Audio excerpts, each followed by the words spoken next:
Hey, Bill, very early this morning we said you were coming in, playing the Stress Factory this weekend. Let's make sure we get the plugs out for Vinny.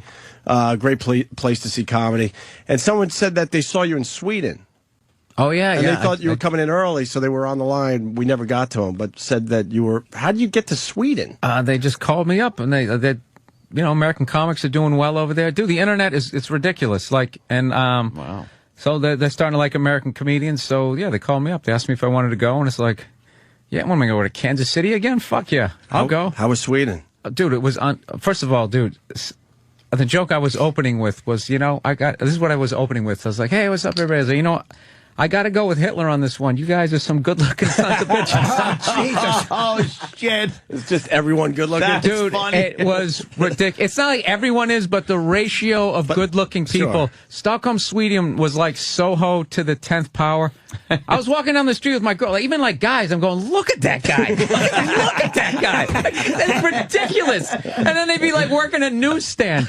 It's like, come to America, dude. You'd have your own reality show, even if you're a fucking moron. Like, there was some of the most beautiful people ever, but then once we got outside the city, we took the subway, or like the underground, as they call it. The underground. And we got outside the city. Then that's kind of where their uglier people are. It's kind of like, you go out to Jersey, or maybe you don't go up to Albany. They push them to the outskirts. Then you find your Vinnie Brands, your Bill Burrs. Dude, I've never felt like genetically compromised.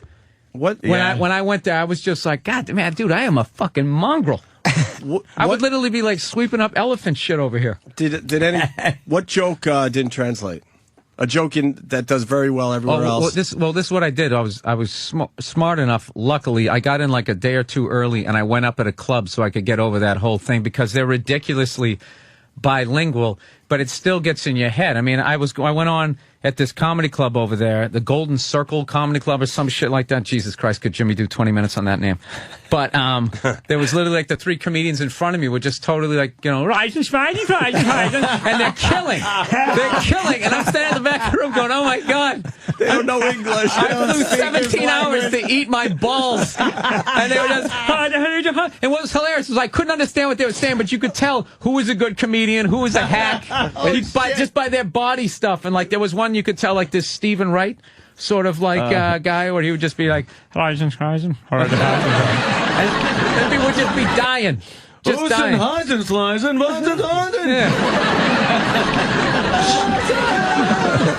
Schmeisen, I see Schmeisen.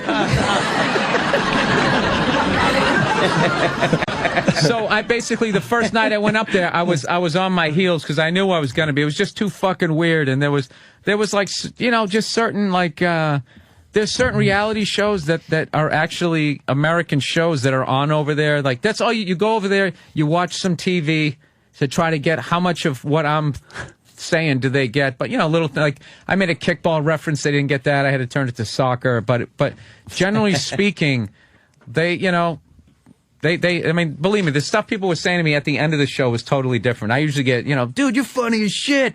Let's do a shot. That's what you get. And over there, some lady came up to me. She was going like, yeah, I have a question. You guys are a capitalistic country. Why do you take loans from a communist country? Oh, Jesus. And I'm just, I was like, we're corrupt. Right. I don't know. Why do you still have a king and queen? I bet it was, I'm telling you, dude, it was one of the coolest experiences. And when I went out there, because I do this podcast every Monday, not to whore myself out here. BillBurr.com, right?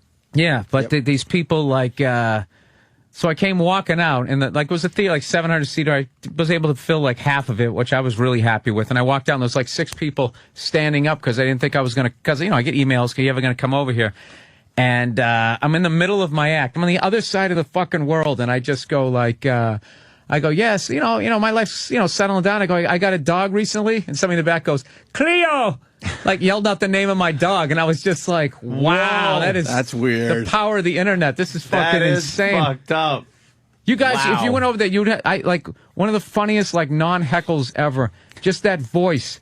And I'm not even exaggerating. Like I was sitting there going, towards the end of the show, I'm like, what's there to do here? Where should I go? And blah, blah, blah. And this guy in the crowd yells out, he goes, come to my house, we'll have a party. Dude, I milked that for a half hour. That's another thing I did because, some of my American jokes weren't working, and whenever the jokes weren't working, I would just throw in, come to my house, we'll have a party. And they just would start, I was just doing like, get her done. That was my get her done. I just kept saying it over and over again. Have a party. And we're getting a request. Well, let's get Randy on the line. I don't know. We'll see if this leads to something. Randy in Virginia. Yeah, I was wondering if we could hear some Swedish Dice Clay. Willst du zwei Genossen kaufen? Oh! Sind Leute weichen und sind Guschen weichen. Es kann Geister unter Deichen gehen.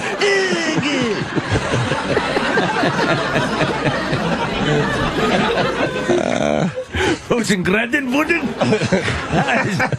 Die denen vertraut.